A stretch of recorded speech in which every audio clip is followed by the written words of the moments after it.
Alhamdulillahi asta'inuhu wa astaghfiruhu wa na'udzu billahi min shururi anfusina man yahdihillahu fala mudilla lahu wa man yudlilhu fala hadiya lahu wa ashhadu an la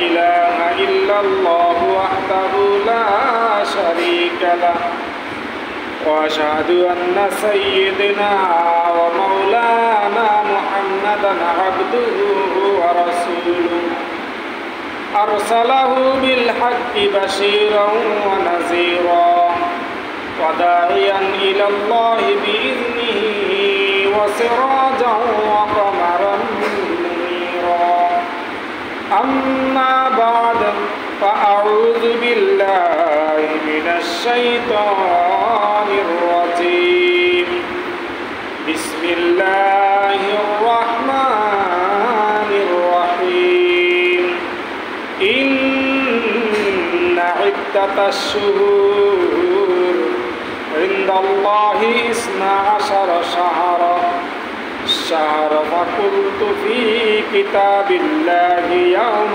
خلق السماوات والأرض منها 4 حروم أو وقال رسول الله صلى الله عليه وسلم أفضل الصيام بعد رمضان شهر الله المحرم وأفضل الصلاة بعد الفريضة صلاة الليل أو كما قال عليه النبي عليه الصلاة والسلام إن الله وملائكته يصلون على النبي يا أيها الذين آمنوا صلوا عليه وسلموا تسليما اللهم صل على سيدنا مولانا محمد وعلى آل سيدنا مولانا محمد محبت সাথে করি اللهم صل على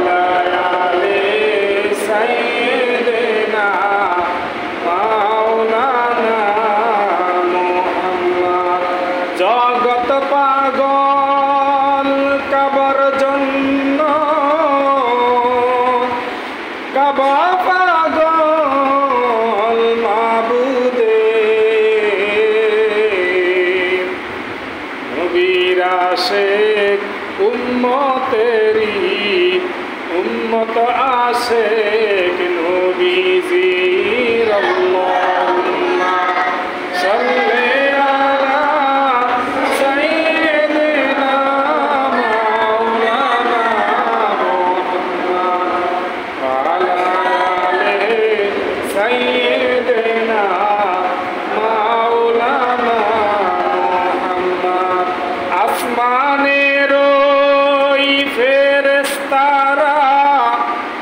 কাতারে দাঁড়াইয়া নবীর দুরূদ পড়েন তারা মুহাম্মদ ইয়া রাসূলুল্লাহ আল্লাহুম্মা সাল্লি আলা সাইয়্যিদিনা মাওলানা মুহাম্মদ ওয়া আলা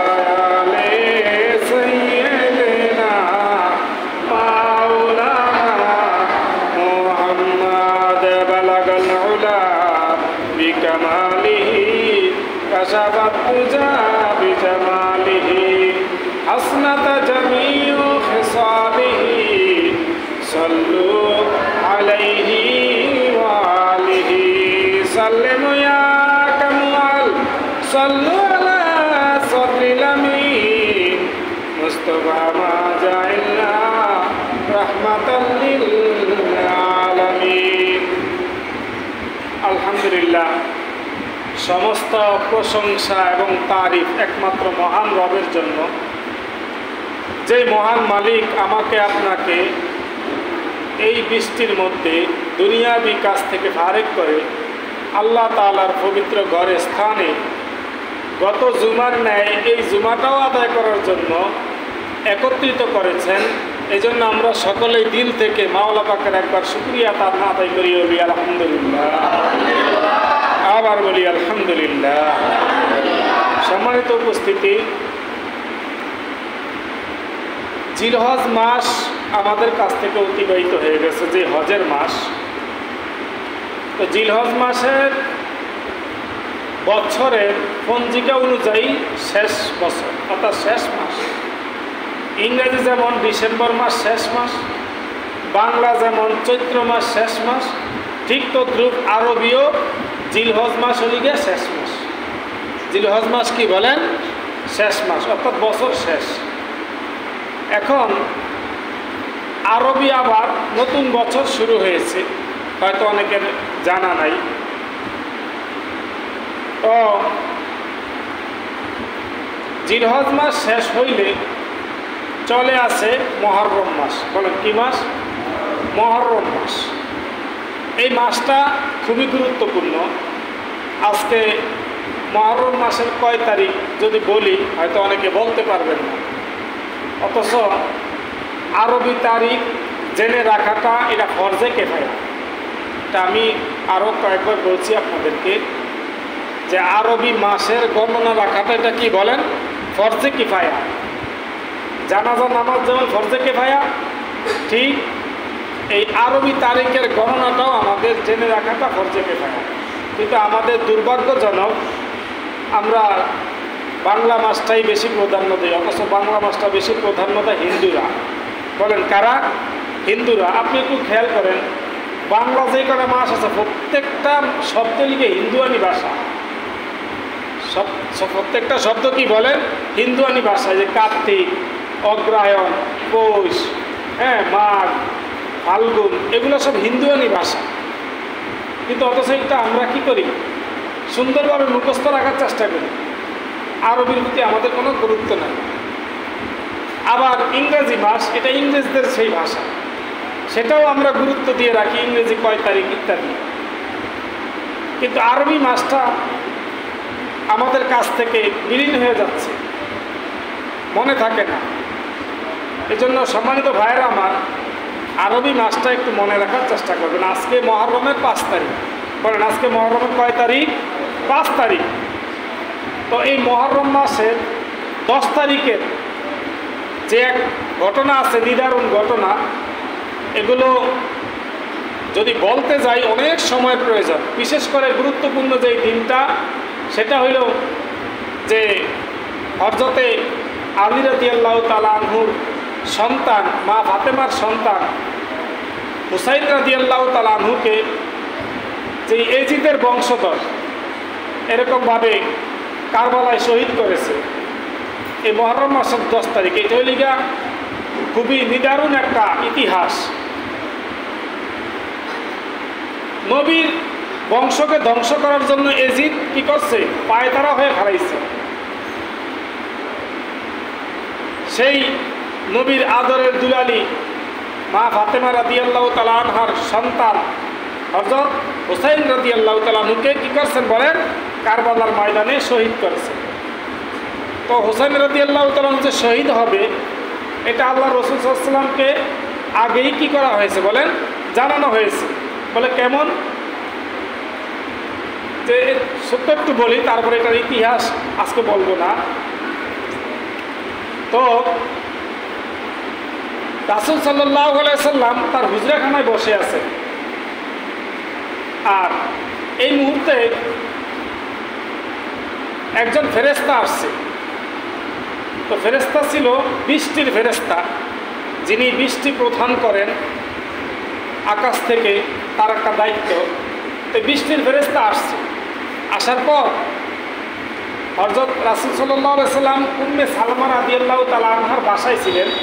ওই সময় আল্লাহ রাসূল সাল্লাল্লাহু আলাইহি ওয়াসাল্লাম ইবাদতে মগ্ন ছিলেন। তো এই অনুমতি চাইছে ফেরেশতা যে আমি কি আপনার বাসায় আসতে পারি? তখন রাসূল সাল্লাল্লাহু আলাইহি ওয়াসাল্লাম ইবাদত থেকে পৃথক হয়ে অনুমতি দিলেন যে হ্যাঁ আসেন। তখন ফেরেশতা ভিতরে আসছে, আসিয়া বিভিন্ন আলোচনা সাপেক্ষে কথাবার্তা চলতেছে। হঠাৎ করে ঘর থেকে হুসাইন রাদিয়াল্লাহু তাআলা আনহু, বয়স সর্বোচ্চ 8 বছর বয়স, তো আল্লাহ রাসূল সাল্লাল্লাহু আলাইহি ওয়াসাল্লামের কাজ দিয়া আসছে। আয়েশা রাসূল সাল্লাল্লাহু আলাইহি ওয়াসাল্লামের পিছনে এরকমভাবে ঘেঁষাঘেঁষি করতেছে। এরকম অনেক সময় দাদা নাতি এরকম ঘেঁষাঘেঁষি করে না, নাতনাতকে যখন কাছে থাকে তখন কোলে ওড়ে, কান্দে ওড়ে, মাথায় ওড়ে, দাড়ি দিলে টানি ইত্যাদি, এগুলো কি করে না বলেন? ঠিক রাসূল সাল্লাল্লাহু আলাইহি ওয়াসাল্লামের নাতিও এরকমভাবে হুসাইন রাদিয়াল্লাহু তাআলা আনহু কি করতেছে, এই রাসূল সাল্লাল্লাহু আলাইহি ওয়াসাল্লামের লগে ঘেঁষাঘেঁষি করতেছে। তো ফেরেশতা জিজ্ঞাসা করলেন, ইয়া রাসূলুল্লাহ, উনি কে? বলতেছে উনি আমার নাতি, মা ফাতেমার সন্তান হুসাইন রাদিয়াল্লাহু তাআলা। পরে ওই ফেরেশতা বললেন, ইয়া রাসূলুল্লাহ, আমি একটা কথা বলতে চেয়েছিলাম, আপনি যদি অনুমতি দেন। বলে হ্যাঁ বলো। বলে আপনার এই নাতিকে কারবালার ময়দানে শহীদ করা হবে। কি করা হবে? শহীদ করা হবে। এবং কোন জায়গায় শহীদ করব এটাও রাসূল সাল্লাল্লাহু আলাইহি ওয়াসাল্লামকে বলে দিয়েছে। বলতেছে যে সেখানে একটা লাল পাহাড় আছে, ওই লাল পাহাড়ের পাশে একটা বিশাল বড় মরুভূমি আছে, ওই মরুভূমিতে সব এদিকে লাল মাটি। হ্যাঁ, তো এখন বর্তমানে যেই মাটি রয়েছে এগুলো হলে বর্তমানে স্বাভাবিক মাটি। যখন হুসাইন রাদিয়াল্লাহু তাআলাকে শহীদ করা হবে তখন এই মাটিটা পুরোপুরিভাবে লাল হয়ে যাবে। তো এই মাটিটা আপনি একটু দেখতে চান? বলে হ্যাঁ দেখতে চাই। তখন ফেরেশতা কুদরতি হাতে ওইখান থেকে মাটিটা আইনিয়া রাসূল সাল্লাল্লাহু আলাইহি ওয়াসাল্লামের কাছে আইনিয়া দিলেন। খুব খেয়াল করবেন। আইনিয়া দেওয়ার পর এরপরে কি করলেন, হযরতে রাসূলুল্লাহ সাল্লাল্লাহু আলাইহি ওয়াসাল্লাম এই মাটিটা উম্মে সালমা রাদিয়াল্লাহু তাআলা আনহাকে বললেন, এই মাটিটা তুমি কি করে, গুরুত্বপূর্ণ মাটি, তুমি রেখে দাও। তখন সালমা রাদিয়াল্লাহু তাআলা আনহা বললেন, ইয়া রাসূলুল্লাহ, এই মাটি রাখার দ্বারা ফায়দা হইব কি? ফাতেমা তুমি তো বুঝলা না। বলে ফেরেশতা বলে গেছেন, আমার আদরের দুলালি হযরত হুসাইন রাদিয়াল্লাহু তাআলা আনহুকে যখন শহীদ করা হবে, শহীদ করার আগ